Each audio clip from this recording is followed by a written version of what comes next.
Hello, how are you doing? Well, if you find me, I find this video on YouTube. I made another video on BitChute that I could not post on YouTube about the needle. I will not use the word. Of course, I think I cannot use the word now, but anyways, and yeah, you can find it there. I'll put a link on the bottom.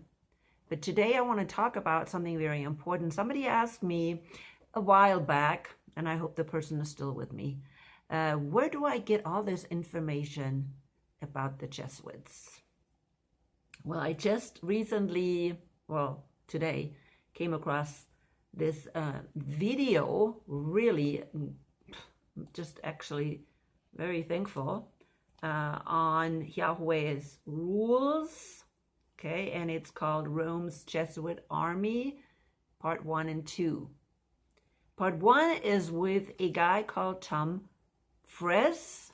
It's Friess, I believe, Friess.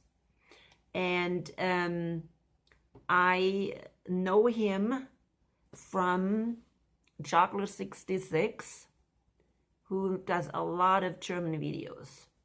And so I was looking at the guy, and the video did not mention, it's an old video, and the video did not mention Tom Friess's name. And I asked the person, I said, who is this? And who's this by? And he didn't know.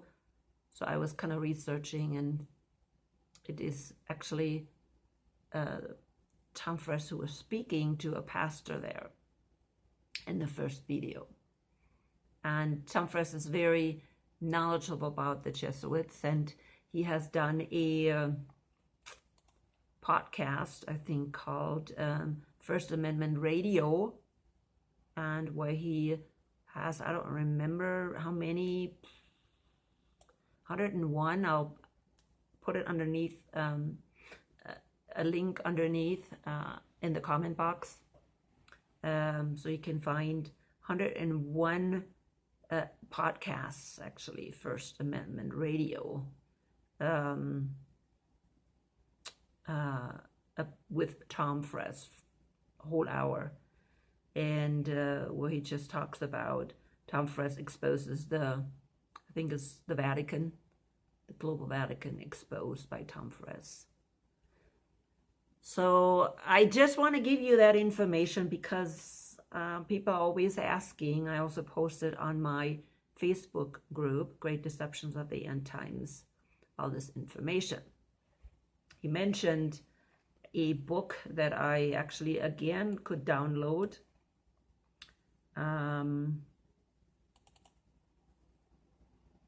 Old one again, and you can download it on free on this archive.com. And I want to, let you know that too. The book is called Footprints. I think Footprints. It's an old book. I hope I can find it. I hope it's coming up. Oh goodness, maybe it is not coming up. I downloaded it, and yeah, just too many. Footprints of the Jesuits by A. Thompson, R.W. Thompson. I think it was published in 1894. So, again, another book that, yeah, I may eventually buy, but it's a free download. So that was great too. So that's how I collect my information. And people so many times, most of the times, people are just not going far enough. Who is behind our government and what has been happening for the past 150 years? As Tom Friess really explains it very, very well. Very well. And then, of course, there's part 2, Oh, sorry. Part 2, and that gives you even more information. But I thought, wow, this was really interesting, because I know Tom Friess is probably pretty old right now, and he's got very many health problems, and it was during Obama's presidency that he did the interview. So he was still kind of young. So anyways, if you have not had enough information about why I constantly telling you who is behind our government, I am not making these things up. It's researched information for years, people. Okay, years. They knew this for years. It's just us in the past, and that's what actually this guy says. And also this other guy, Rivera, that just in recent years, maybe since, I don't know, Reagan, that I don't think it's just Reagan, but since maybe 100 years, that the Protestants became just so watered down. And this Rivera said clearly that the Jesuits totally infiltrated into all Protestant churches. It doesn't matter who it is. Jesuits infiltrated in all Protestant churches, and that's why all the doctrine is sour right now. Nobody can even see the truth anymore.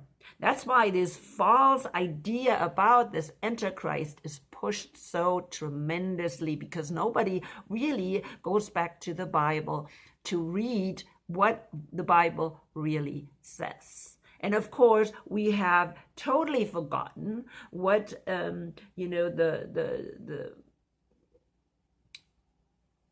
Protestants used to believe. And I'm going to say Protestant. There's people that say, oh, Protestant churches, they are all, they're not Christian churches. And yes, I understand. I understand that Luther didn't go far enough. He wanted to just reform the church instead of saying, hey, we're just totally getting away from the Catholic Church. Because the result is that now they went back to Mother Church. All Protestant churches, really, most of them. And he even mentioned the Seventh-day Adventist Church, saying they have been infiltrated as well. So there you have it. People, I just wanted to let you know this information. It's very, very good information. Well, I was interrupted, but I think people need to be informed what is going on in our government today, or what has been going on for really a long, long time. Yeah, we're just closing our eyes. That's what we have a tendency. And, of course, become watered down Christians. That's what it is. And at this point, Vatican has not even just taken over our politics, but definitely our churches. And I know people are still thinking, oh, we have Protestant churches. But see, the thing is, people are so distracted by their own life that they don't remember what, or maybe Americans are just don't know too much what Roman Catholicism is. And of course, we're so tolerant today of everybody, right? This woke society, and it has started in the 60s and the 70s. We're tolerant. We're so tolerant of everything. Everybody is okay, and everybody is a Christian too, right? Yeah, all we have to say that we're a Christian, and we are a Christian.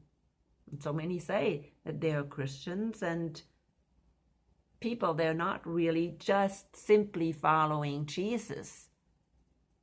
They have somebody else that is more important. And that is exactly the whole thing about this man of sin that so many call Antichrist. Remember the man of sin? 2 Thessalonians 2, that puts himself in the temple of God, is absolutely Babylon the Great or the Vatican. Absolutely. And I don't call it Antichrist. I call it Antichrist because everybody else calls it Antichrist, so I bring in their name once in a while, but really it's not Antichrist. Now, Martin Luther used it, and I don't know really if he knew that it was really not the man of sin. I think he knew it was Babylon the Great.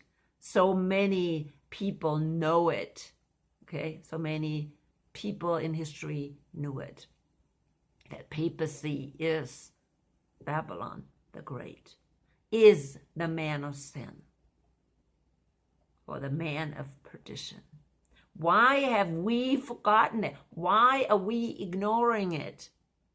Of course, because we have been deceived. We have been deceived for a long time. Remember, even there in 2 Thessalonians 2, what does it say? Deception. There's going to be a great deception at the end. What do you think is that great deception?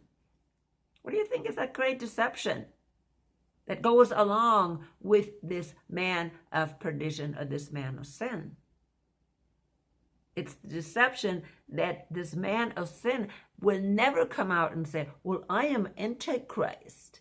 Look at me. Hello, run from me. He will never do that, people. Never. Because he's hiding. And especially since the Reformation, he is hiding. But since the Reformation, he was waging war against the saints, the true believers, the Protestant church. It's called, what is it called? The Counter-Reformation. That's what it's called. Counter-Reformation. And again, remember that little book that I have presented and that I have introduced to you? What was it again? All we have to do is study the historical writings of the prophet. Got the wrong one. It was this little book by George Peter Holford, The Destruction. No, that's not the one. That's The Destruction. It's this one, Foreign Conspiracy Against the Liberties of the United States. Samuel Finley Breese Morse. And he mentioned also, see, these two people, this Morse guy mentioned very much what was happening in Europe with this guy Metternich, Fürst Metternich, Prince Metternich, during the Austrian, what was it, Holy Roman Empire. And he mentioned it as well. So there is a connection between all these people. This is not all in isolation. This has been preached, this has been researched for a long time. Just remember Charles Chiniquy, this book right here, that I have also mentioned many times, 50 years in the Church of Rome, mentioned all these things during the time of Abraham Lincoln, that the Roman Catholic Church infiltrated in politics, in finances, in the schools, education, you name it. And today, of course, in the past, 50 years maybe, they infiltrated heavily into the Protestant church. Why? Because they became watered down. That's why. They just go to church on Christmas, Easter, right? They continue to celebrate these Roman Catholic holidays. And of course, the Pope knows, hello, we can continue to deceive them. Yeah, Satan knows it. Satan knows that even the Protestants are deceived, have been deceived for a long time. So when you read these things, yeah, it becomes extremely obvious, people. Very obvious. But we need to understand, and he points out this fact as well, that we don't really have a two-party system, because the Vatican is controlling, the Jesuits are controlling both sides. And he makes that very clear in that video, part 1. You have to watch it. It is just amazing. It's just amazing how clearly it comes out. And he mentions people. I did not do the research. I researched end times prophecy and how everything fits in, with the Bible. I don't go into detail. I don't go and study this history of the Jesuits and how they infiltrated in every political system, since the 1700s, for 1700 years. Actually, let's start with Constantine, because he was the first pope, okay? This Emperor Constantine. He was still under the Roman Empire. And then when the Roman Empire fell, of course, the Pope became the Bishop of Rome. He took that position. That's all historical, and from that point on, that Pope infiltrated or ruled or controlled until the Reformation, every kingdom in Europe. So people, you have to understand that, because nothing changed even after the Reformation. Oh yeah, we're Protestants, we're from the Reformation. No, people, things have changed. Things have changed. Your Protestant leaders went back to Rome, kissing the Pope's hands. Yeah, understand that, people. Understand that. And at this point, we have Roman Catholics controlling the House, which is Pelosi. I think she's in the House, right? And I think the Senate as well. And of course, we have Biden. And who knows about Kamala Harris? We don't even know about Kamala Harris. She doesn't even exist as far as I know. She is just, yeah. Okay, whatever she is. Her husband is Jewish, so yeah, using the Zionists again to do their dirty work. But anyways, a lot of people are telling me, oh, the Zionists, no. The Jews. No, the Jews are also bowing down to the Pope, since they know that they get their little goodies from the Pope. And I think I have mentioned, of course, the Rothschilds, who have been treasurer of the Vatican for, I don't know, forever. And the Rothschilds own Israel anyways. They made sure that they got that piece of land for who? The Jews? Or for themselves? Anyways, I want to make just a short video, because there's lots of information and you can actually research all these links that I will be putting on the bottom. And because they are all extremely important things to watch. So I want to make this video short, so you can also go back to BitChute if you're not watching this video on BitChute, and watch my previous video. What was it called? I don't remember. something with the germs or something. Oops, now I left it. Okay, do we need a multiple mRNA flu vaccine? That's what the video was. All right. People, let the Holy Spirit guide you always.